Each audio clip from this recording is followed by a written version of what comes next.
Olá pessoal do segundo módulo, vamos dar prosseguimento aqui nos nossos estudos à distância, fazendo uma breve recapitulação e continuando de onde nós paramos.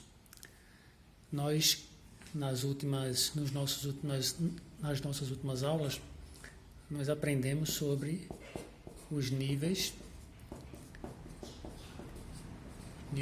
de linguagem, no qual nós aprendemos a distinção entre a fala e a língua. Não sei se vocês ainda se lembram, quando a gente falou que a língua ela é social, ou seja, ela é uma manifestação da qual toda sociedade se apropria dela, né? Então, quando nós falamos da língua portuguesa, nós estamos falando do português e, consequentemente, sabemos que ninguém é dono da língua, a não ser o seu próprio falante. Mas ninguém pode se auto-intitular o dono da língua, já que ela é uma modalidade social. Ao contrário, nós aprendemos que a fala, ao contrário da língua que é social, ela é individual. Mas aqui a gente também aprendeu que essa fala não significa esse ato de falar meu, ou seja, a minha voz, mas é o uso da língua que eu faço, ou seja, é o uso que eu faço da língua. Eu, enquanto falante. Portanto, a fala é tudo aquilo que o indivíduo, todo o uso que o indivíduo faz da sua língua. Ao contrário da língua que é social, a fala é individual. Portanto, eu posso ser o dono da minha fala. Eu sou o dono da minha fala, da minha atitude enquanto falante da língua portuguesa. Porém, eu não sou dono da língua. Ao contrário, todos os falantes são donos da língua. E aí, nós aprendemos que a linguagem possui níveis, que são chamados os níveis de fala. Níveis de fala. Ou seja, os níveis do uso que cada um faz da sua língua. Portanto, esses níveis, eles correspondem o primeiro de todos, o nível formal. Isso aqui não está por ordem de importância, tá, pessoal? É uma forma aleatória. O nível formal é aquele nível de fala que é usado em ocasiões formais. Quais são as ocasiões formais? São as ocasiões oficiais do uso da língua. Ou seja, em documentos, em cartas ou comunicações que exigem uma maior formalidade e dentro de um contexto formal, de um contexto oficial. Essa língua, esse nível formal, nunca é demais a gente frisar que é aquele nível que nós aprendemos na escola, não é?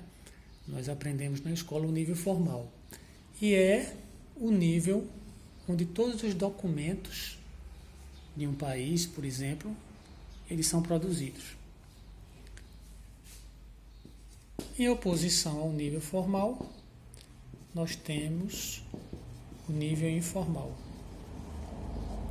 Esse nível formal, gente, também ele possui regras, ou seja, ele é regido por regras de gramáticas, regras gramaticais, que são o quê?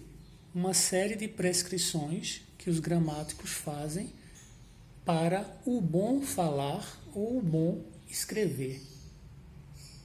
Então, essas regras gramaticais, elas vão ditar as maneiras, ou seja, as regras pelas quais você deve se expressar. Portanto, essas regras gramaticais e essa linguagem informal, a linguagem formal, ela não é espontânea, não é?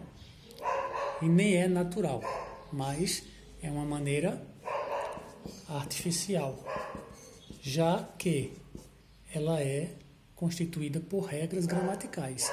Se ela é constituída de regras, você tem que aprender essas regras.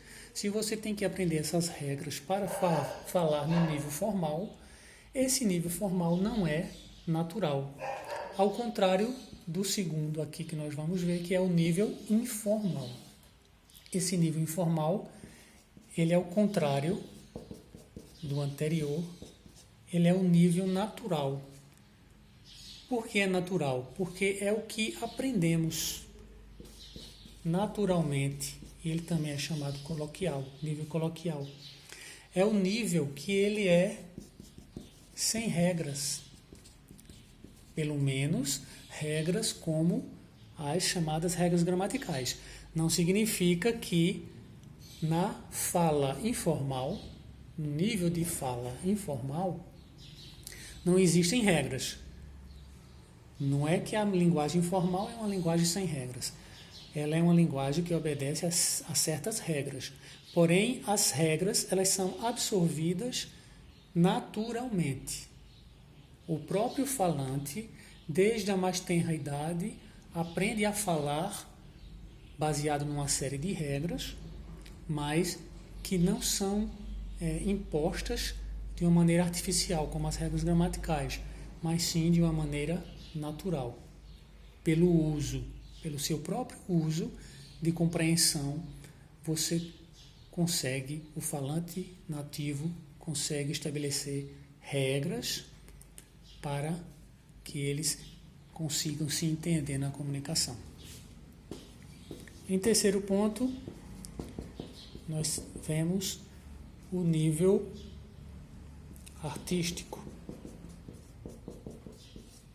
que é um nível de fala usado nas obras que visam a expressão artística.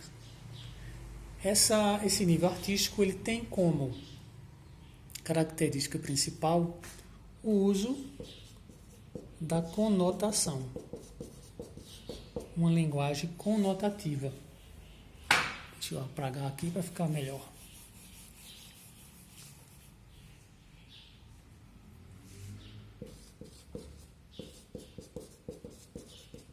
Ele usa uma linguagem conotativa ou conotação. O que é uma conotação? Conotação é uma forma de linguagem na qual as palavras elas têm sentidos diversos daquele sentido inicial. Então, uma linguagem, uma fala que tem um nível artístico, que são as produções artísticas literárias, ela usa e abusa desse fenômeno da conotação, de usar palavras com sentido figurado, ou seja, figuração, figuras de linguagens. Assim, nas obras, o artista exagera, o artista usa de uma linguagem exacerbada, uma linguagem cheia de metáforas, cheia de exageros e de palavras que fogem do seu sentido original.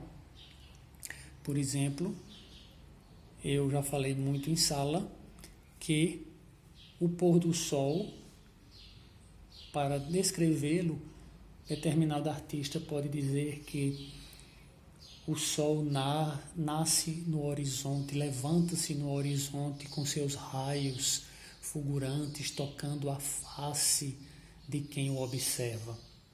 Ou seja, na verdade, o sol não se levanta, o sol não nasce nem morre. Mas isso é uma figura de linguagem usada na conotação, né, de maneira conotativa, para dizer que o sol, todos os dias, ele levanta-se no horizonte e se põe no horizonte também do lado oposto, no poente. Então, esse surgimento do Sol, ele é chamado de nascimento, porque é uma metonímia, é uma figura de linguagem, porque quando nós nascemos, nós vimos a luz. E quando nós morremos, nós voltamos, teoricamente, para a escuridão, vamos dizer assim, simbolizando a morte. Usando essas figuras de linguagem por aproximação, nós falamos que o Sol nasce e o Sol morre. Tá bem? Essa é uma característica do nível artístico. Nós temos aqui também o nível técnico,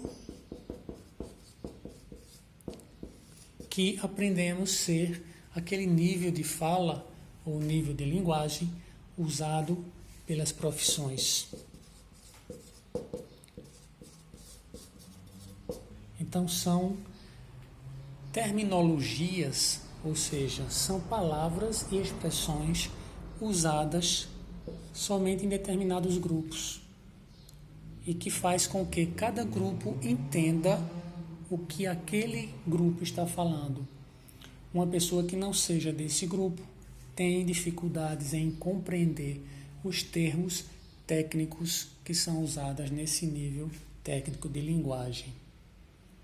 Então, um conjunto de advogados conversando, dificilmente sobre normas jurídicas ou afins, dificilmente será compreendido por um leigo.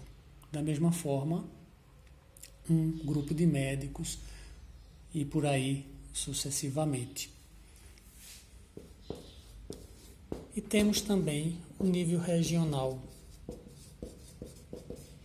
Quanto a este nível regional, nós deixamos um trabalho para fazer uma pesquisa, para vocês fazerem uma pesquisa, e agora eu vou querer que vocês mandem para o WhatsApp de Tarsila, ou do colégio, eu não sei qual é o que vocês estão usando para se comunicar, no qual, nessa atividade, eu solicitei que vocês fizessem uma pesquisa sobre os termos ou a linguagem regional contida em 2 livros, em 2 obras, que foi Vidas Secas,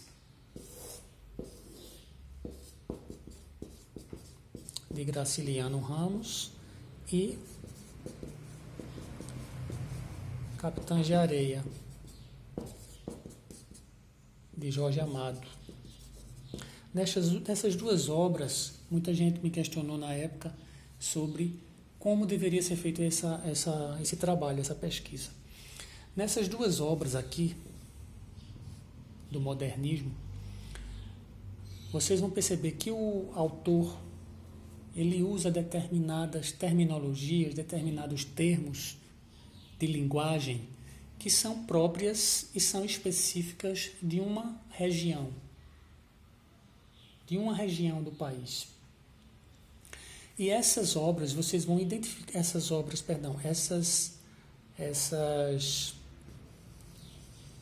esses termos, vocês deverão ser capazes de identificar e fazer um texto a respeito de o porquê eles consistem em uma linguagem regional. O que faz desses termos, usados em Vidas Secas e Capitães de Areia, um nível regional da linguagem, um nível regional de fala. Por que eles são níveis regionais? Ok?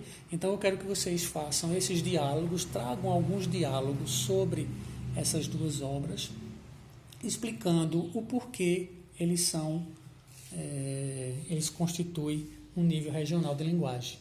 E aqui eu vou, mais uma vez, explicar para vocês que o nível regional é aquele nível específico de linguagem que ele é restrito a grupos regionais. Então, determinada região de um país ou de um estado, ela guarda um tipo específico de linguagem, que é o nível regional.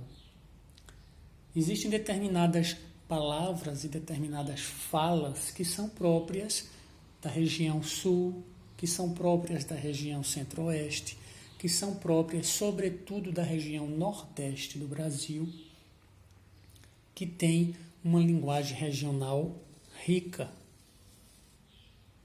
muito rica. Então, eu quero que vocês identifiquem nessas obras essas regionalidades, esses regionalismos, melhor dizendo.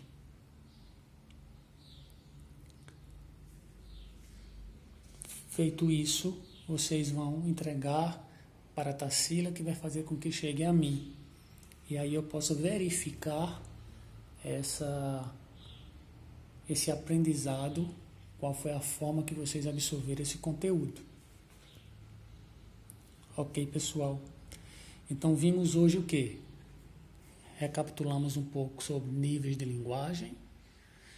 Percebemos que aqui temos 5 níveis de linguagem, desde a linguagem formal, informal, artística, técnica e regional.